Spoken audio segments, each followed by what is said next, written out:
સુરતની જીવાદોરી સમાન ગણાતી તાપી નદીમાં જળકુંભીનું સામ્રાજ્ય વધતું જઈ રહ્યું છે।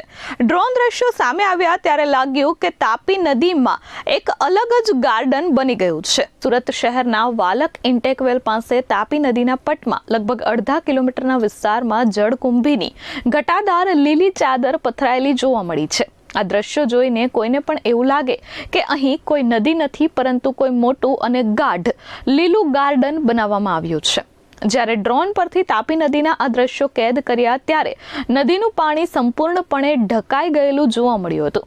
આ અડધા કિલોમીટર લાંબી જળકુંભીની ચાદરે નદીના પ્રવાહને સંપૂર્ણપણે રૂંધી નાખ્યો છે।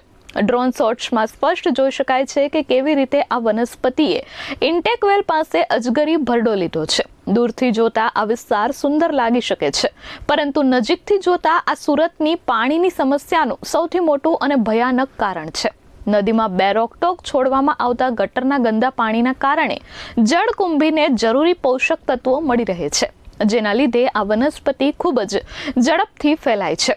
ડ્રોન શોટ્સમાં દેખાતી આ જળકુંભીના સામ્રાજ્યના કારણે સુરત મહાનગરપાલિકાના વોટર ટ્રીટમેન્ટ પ્લાન્ટ્સમાં બેકવોશની પ્રક્રિયા વારંવાર કરવી પડે છે। તાપી નદી ઉપર જે જળકુંભી છે, આમ જોઈએ તો તાપી નદી એ સુરતની જીવાદોરી છે, પરંતુ આ નિષ્ઠુર તંત્ર અને અણઆવડત વર્ગની ભારતીય જનતા પાર્ટીની જે સરકાર છે એના કારણે આ તાપી નદી આજે સુરત શહેરના લોકો માટે અને જળચર પ્રાણીઓ માટે મોતનો વાદળો લાવીને આવી રહી ગઈ એવી બની ગઈ છે। આ પૈસા તો વપરાઈ ગયા, પરંતુ આજે પણ તાપી નદી છે એ જેની તે છે, એમાં કોઈ ફેરફારો થયા નથી કે એકનું એક કામ દર વર્ષે કરવાનું, જેથી કરીને નવા ટેન્ડરો બહાર પડવાના, કોન્ટ્રાક્ટરને કામ સોંપવાનું, કમિશનો લઈ લેવાના અને પ્રજા પાસેથી ટેક્સ વસૂલી કરતા રહેવાનો, જેથી કરીને પ્રજા બિચારી એના કામમાં પરોવાઈ રહે અને આ આખું ભારતીય જનતા પાર્ટીનું જે નેટવર્ક છે પૈસાના દમ ઉપર ચાલતું, એને પૈસાની આવક થતી રહે। પૂર્વ કોર્પોરેટર મહેશ અણઘણે તંત્ર પર પ્રહાર કરતા કહ્યું કે તાપી નદી સુરતની જીવાદોરી છે, પરંતુ નિષ્ફળ તંત્રના કારણે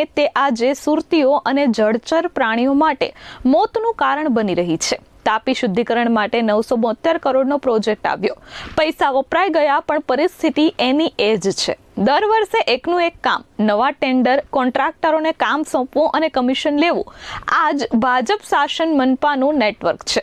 હકીકત એ છે કે અત્યાધુનિક મશીનો હોવા છતાં સુરતમાં દર વર્ષે આ સમસ્યા પુનરાવર્તિત થાય છે।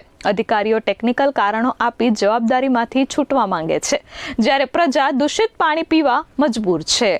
Bureau report S24 news, Surat.